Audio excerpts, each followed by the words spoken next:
Her work focuses on improving access to culturally grounded mental health supports for Indigenous youth in rural and remote communities through innovative approaches such as virtual reality, digital storytelling, and community-driven research.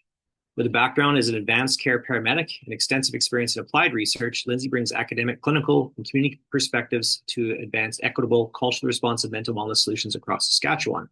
So this presentation will be made available on the accessopenminds.ca website. The link will go into the chat in a moment. While the presentation will be hosted in English, we can facilitate the question period and discussion in French and English if people would like. If you have any questions or reflections through the presentation, please feel free to add them to the chat, and we'll be sure to get to them as the presentation wraps up. Thank you so much for having me.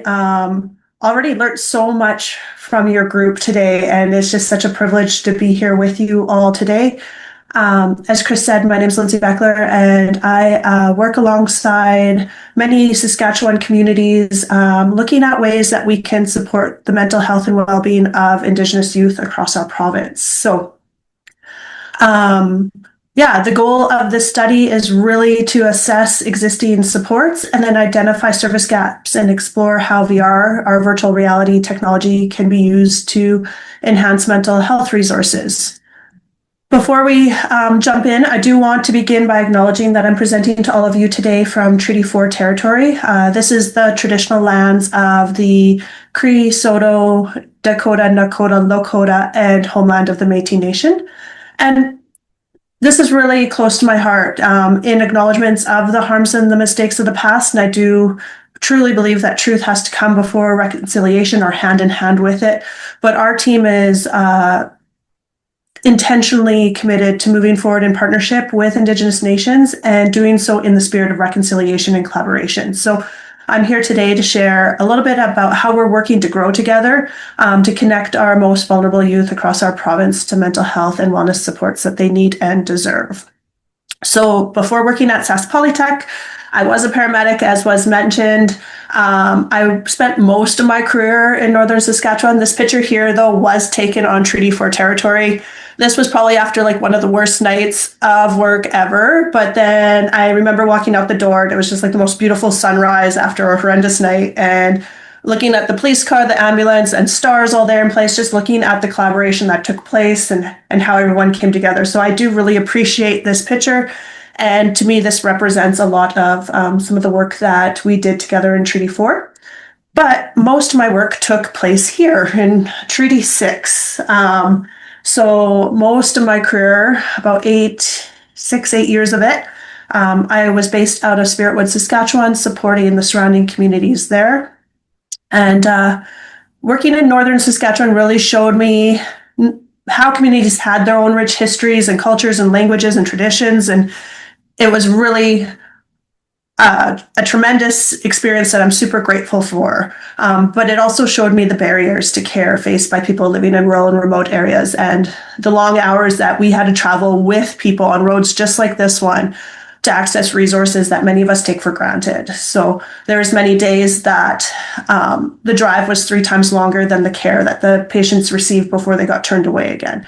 And just looking at that and the continuity of care or lack thereof. And so when I was lucky enough to kind of go into a research manager position, I reflected a lot about these experiences, and rather than taking a clinical approach to research or looking at different clinical care that could be provided, I really wanted to look at some of those systemic barriers that are being faced across the province for the Indigenous populations. So probably not new to anyone, but Indigenous Canadians represent only a fraction of the national population, and the suicide rate is 5 to 6 times higher for youth in comparison to non-Indigenous youth in Canada. And I don't like to sit and dwell on this, but I think that this paints a really clear picture of how important this is and how needed wellness tools and resources are in our rural and remote communities. There are really high rates of drug and alcohol misuse in many communities that are deeply rooted in lasting impacts of intergenerational trauma in residential schools. And so really looking at how can we address kind of those disrupted family structures and that suppressed identity, and help support youth to flourish and be the best that they can be, and live the lives that they deserve. So these statistics and these truths, paired with the challenges that I witnessed firsthand up north, is really what motivated me to explore culturally grounded approaches that honor Indigenous strengths and healing practices, and dig into those community-led solutions while incorporating VR technology. So really, of this whole project, the only idea that I had that stuck and the youth agreed with was using VR technology, and the youth overturned everything else. So it's unfortunate we couldn't have a youth here presenting to you today, but we do have a video of them and what this project means to them. But this has really been community and youth driven throughout. So my first partnership was with this community here. This is Laloche, Saskatchewan. It's a beautiful community. It is quite a drive, but well worth it. And we started connecting in 2020. So really, when I worked up north, this was not a community that I had responded to or worked alongside.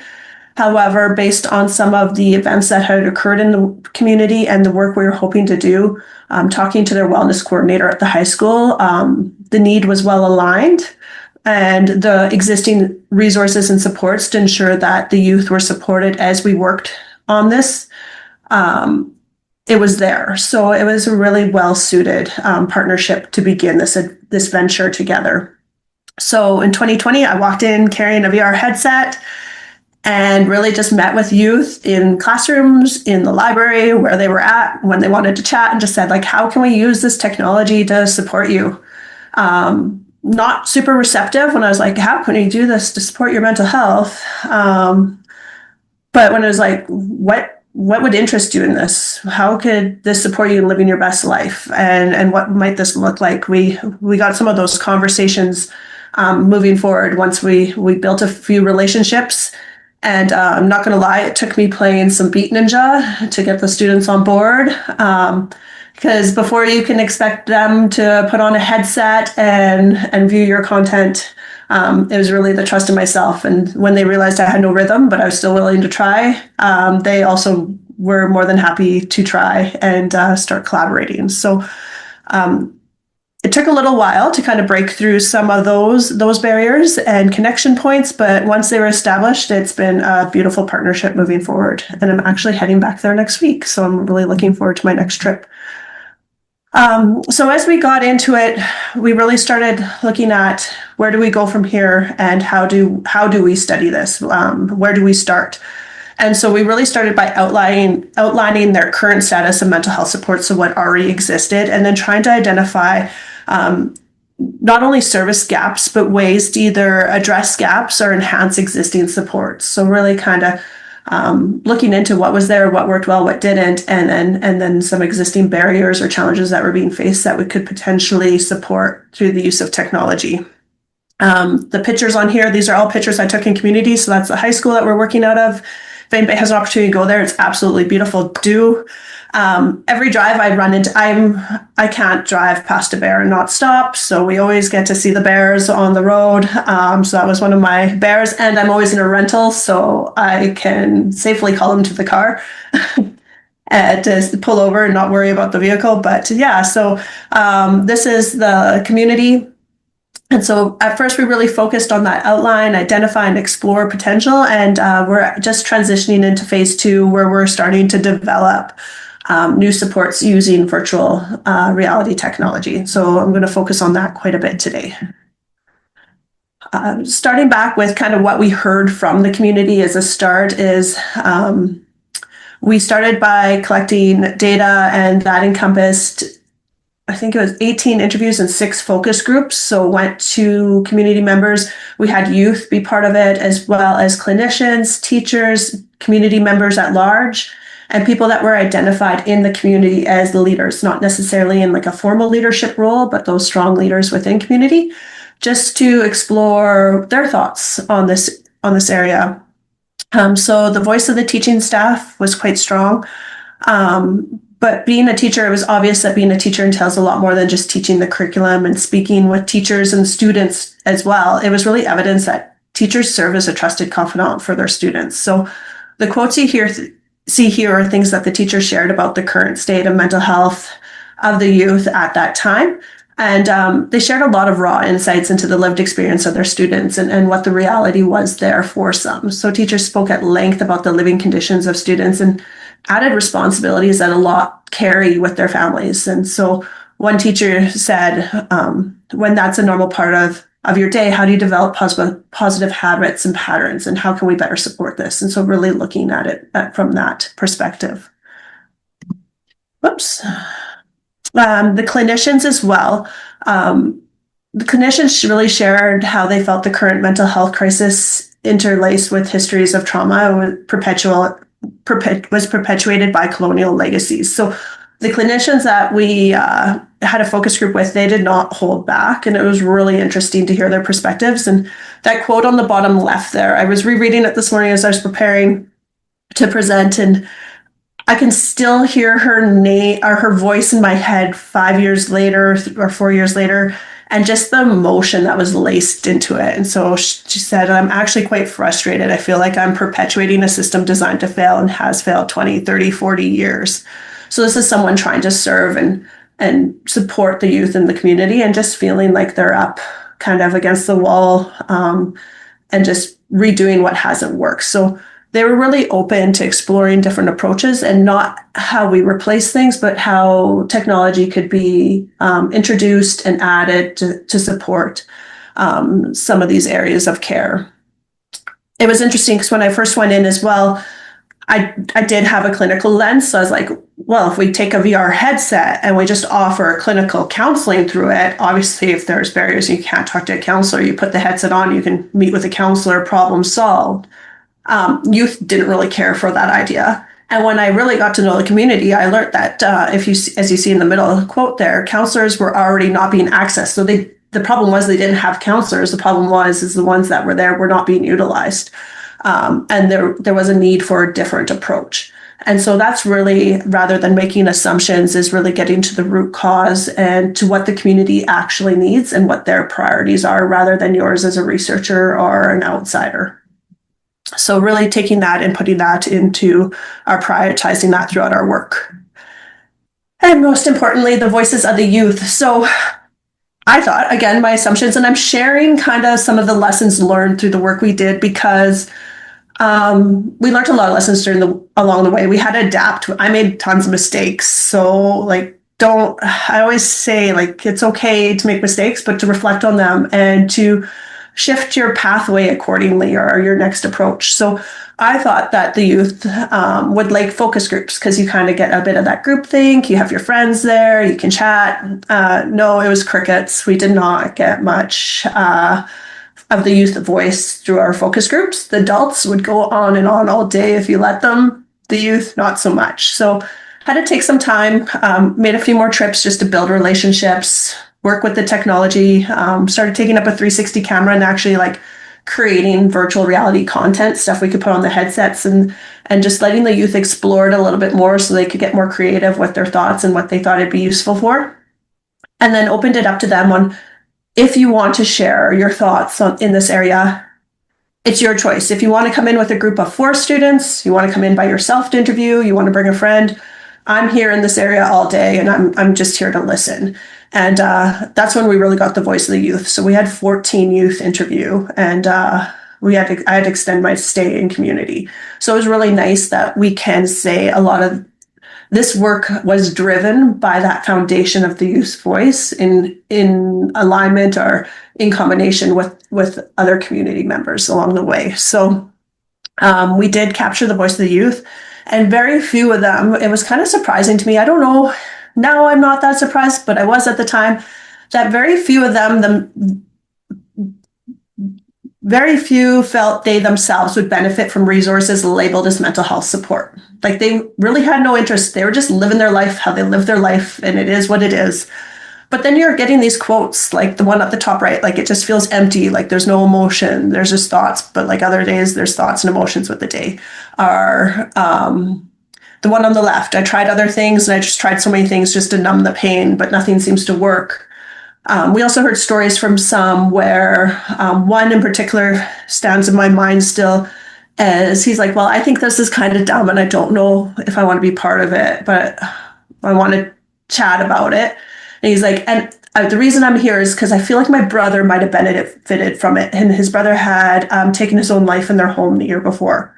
But I don't need this, but my brother maybe could have benefited from it. So we chatted more and learned that not only did he lose his brother that day, but he also lost his mother because she was grieving and didn't have capacity or the ability to offer kind of what he was looking for in that moment. And so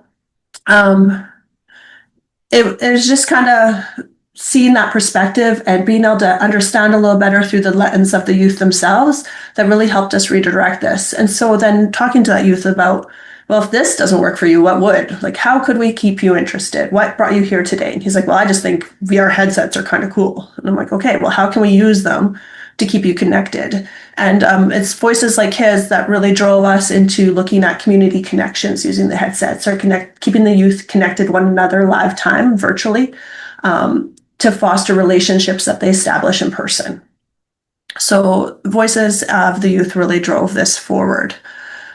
So these are some quotes from the youth. Another thing that was interesting is a lot of the youth shared, they're like, this community in particular is Dene, and they're like, I don't know my culture, we don't do anything cultural. Well, if you go to the community and you actually immerse yourself in the community, most people, not most actually, that's too generalized, many people in the community, Dene is their first language.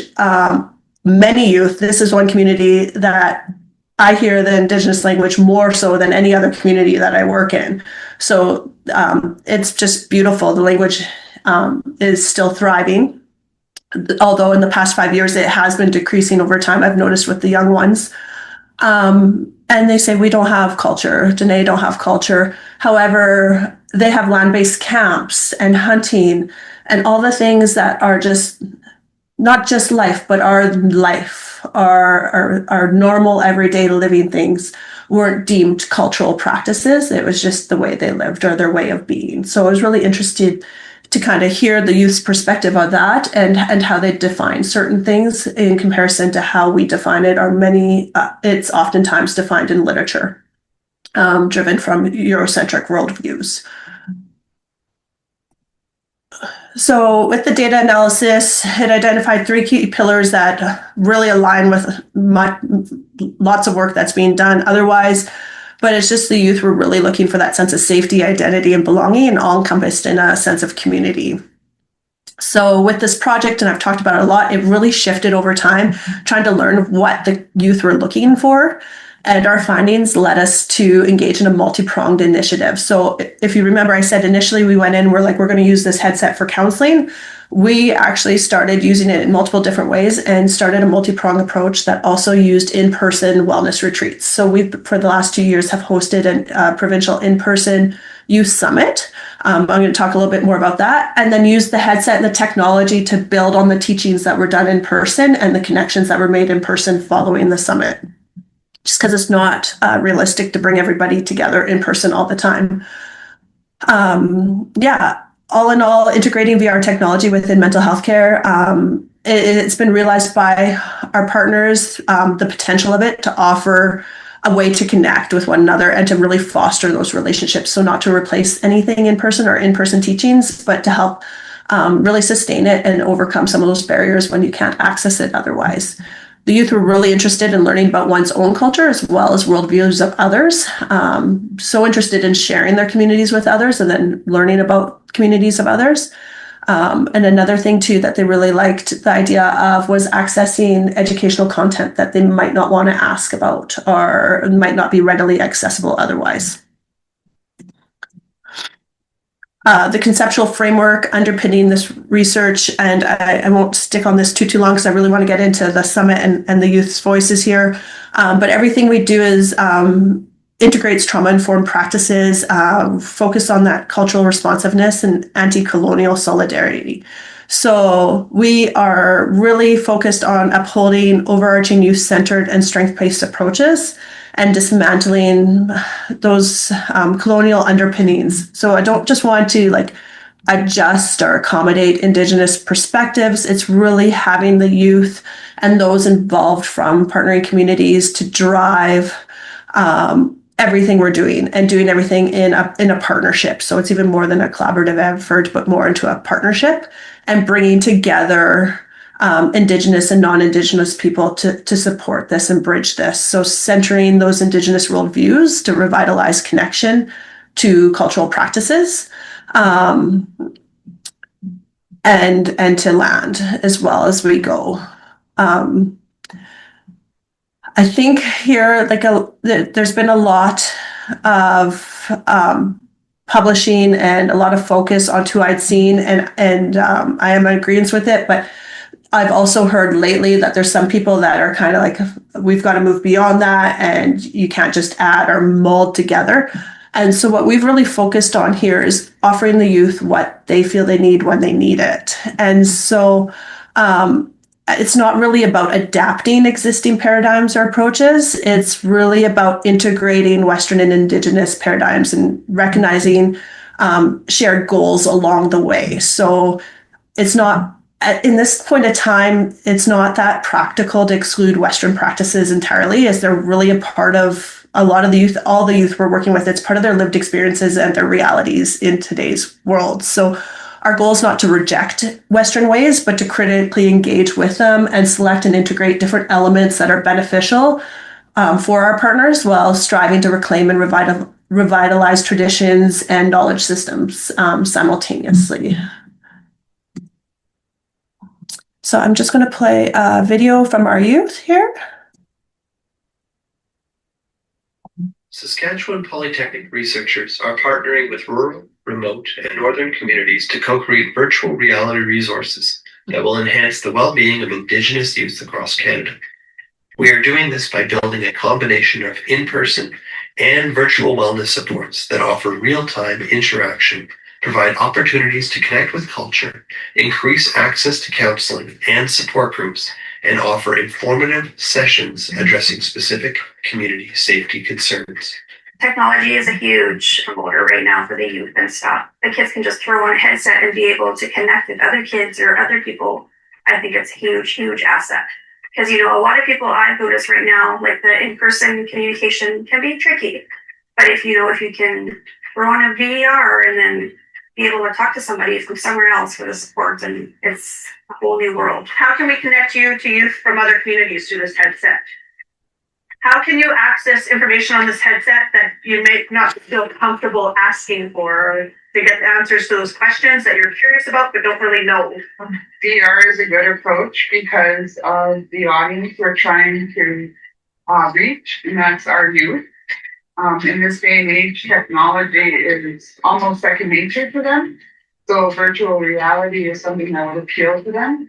And finding different strategies towards wellness. Talk therapy is one strategy, but virtual reality programs are another strategy, and so forth. So the more strategies we have, the more successful we could be at helping students become well. People tend to look at our world as hurtful, and when they kind of get on the system that could bring them into their own world, their own little personal space, they kind of feel connected and safe to that environment that they're in, and they kind of feel a lot more calm and a lot more inspired to do their own things, and they kind of brings up their motivation a little bit. It would be a good way to feel closer to someone, like to talk with them, feeling like you're next to them, if you don't really like leaving your house too, and you still want to have interaction.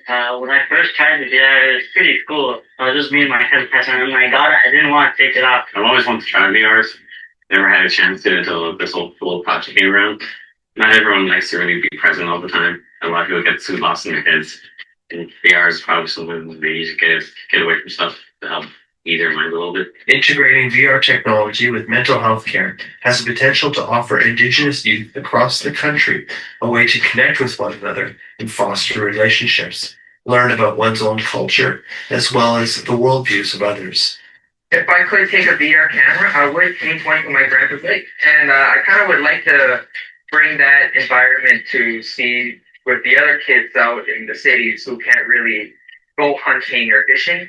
and to give them kind of the experience that I got. If I was like living in the city or something, I want to go on a VR, see a bear. If I were to take the VR camera anywhere, I would like to take it to the beach before the sunset, recording even the nighttime stars over there. It's really nice. Sometimes we need extra mental health therapists and a way to connect. If the youth can connect with other youth from different communities who have had similar experiences, that's something that's huge. And they know they're not alone. Oh, it always makes me so happy to see all their faces again. So, so that's just a little video about the works we've been doing. And since we've been working with Laloche and based on their youth asks, we've expanded. We started doing provincial youth summits. So this map here is a map of Saskatchewan, and that's all the communities that we at one time or another have worked alongside or crossed paths with, whether it's been attending a summit or us going to a community to do some work with the 360 cameras and the VR headsets. We recognize it's not a one size fits all. And so really just look at connecting with communities, meeting them where they're at, and offering anything we can that may be of support for the youth. So one of the biggest things that we do is this youth summit. It's 2 days in person, 2.5 days in person. And what we do is we offer multiple wellness sessions. So they range from traditional to Western we try to touch on all the 4 components of well-being. And the youth, before they come, they get a check sheet identifying all the available workshops, and they rate their interest in them. And so then we make sure we schedule them in the ones they're most interested in. So youth aren't being told what they need to do to be well. It's what are you interested in that would help support your well-being? And then we create that opportunity for them to immerse themselves in those teachings and that environment. After the first summit, we worked with all the facilitators to capture content and create a virtual reality library. So if youth, when they're back in community, felt like they were having a hard time or they wanted to revisit that experience, they could put their headsets on and re-immerse themselves in an environment where it felt like they were next to that individual and they were giving them advice as a role model. And then so after the summit, we gifted every community that attended a headset with that content on it. After the last summit, we did still capture some VR, but actually next week I'm hitting the road because we're entering phase 2, and we'll actually be building on those teachings from the summit, doing live time interactions using the VR now instead of pre-recorded content. So this here, I won't play the whole thing, but anybody that's never used VR before, what we did, so this is one of our facilitators. He's from English River, Dale Pessis. He's just brilliant, and I don't know if anyone's crossed paths with him, but we do this specialized recording. So it's 360 recordings. So the youth, this recording while it's in their headset, if they sit here, they feel like they're on a bench looking at Dale and he's talking directly to them. But you can look all around and this is your surroundings. So we did this recording at Saskatchewan in Saskatoon. And it's it's Dale in this video talking about his presentation was about alcohol and not shaming it, but just saying it's not part of our history. It's not part of our story. And you don't have to believe that. And you don't have to follow suit. And this is kind of what it is. And so the youth, actually, this was really well received by our participants. And Dale's so good at connecting with the youth. Just some quotes from the youth again about how their experience at the summit. I'm not quite sure how much time I have, but I know I'm coming close to the end of my time, but the summits have been really well received by the youth that attend. And it's just so nice to hear kind of the insight from them. This is research. So we are collecting data. I hate calling lived experiences and what's shared data, but that's what it is. And it has really helped to build this and drive it forward and to secure funding that we can keep doing the work that is so close to our hearts. But we close our summits. We've closed both of them with sharing circles. And it's more than a means of data collection. It's really to create space so the youth can reflect on their experiences and to do some forward thinking about how they can continue some of the practices they learned or how to continue to engage in those practices once they return home. So youth, they really discussed what resources they felt they need to support their continued growth. And then many attendees also expressed feeling inspired, excitement over making new friends. And a lot shared about how they gained confidence throughout the summit. One youth shared, feelings I was feeling during these activities are probably shy at first, but then I started opening up because there are people that were actually talkative in the group, and some people somewhat people that are talkative. One also said, I didn't think I was going to participate in much, but surprisingly, I participated in everything. Others talked about how they should start opening up more and slowly start trying to trust people again, was another one. And then a lot of youth also talked about what they learned they could take home to their communities. So one said, healing circles were nice. I feel like the community, not just me, the community could use that as many individuals are hurt and hurting. And another youth said, my favorite activity was the Youth Action for Prevention one, where you talk about alcoholism and the impacts. That's probably my favorite one, and I'll definitely be taking that home and using it in real life. So beyond that, and youth sharing about what they learned about the importance of communication and connection, just really happy with how these summits have been going. Like I said, after the first one, we did a library of content, and this next phase that we're going into now of the trial is we're looking at connecting communities live time using virtual reality. So we start in November, a 6-month trial with 6 communities that attended the last summit. And 4 youth from each of the schools will connect every 2 weeks using VR, and we will have facilitators building upon some of the wellness strategies that were taught at the last summit. But then also the youth will rotate around, and they'll go with 360 cameras and capture their own communities and share about their own community and things that they're grateful for, the beauty of their communities with the other youth. And that was driven by the youth themselves. So we're really looking at how effectively VR technology can be utilized within mental health care to bridge existing gaps in care, but then also looking at kind of like where the best point of contact with wellness supports would be. So the youth also drove the other presenters. So we'll always kind of flip between one of the communities presenting, and then the next session will be a role model or a presenter. 2 weeks ago, last month, we had a 2-day gathering with wellness champions from each community. So community members are the local facilitators for this. So each community has had 1 to 2 people trained to be a local facilitator that will manage all the equipment and do all of our assessments. And we're working with CHIO and the Nishnagigi health and wellness measure to ensure that we're assessing the youth participants, but also with that measure, it's just great. Carolyn is with that group too. But the best part about that one is live time. As you collect that data, it red flags things that might say that there's a safety risk, so we can support the participants in the youth live time as well. And we're not just collecting data for our own use, but it's actually a very supportive method of getting that information and then ensuring that youth are supported as needed.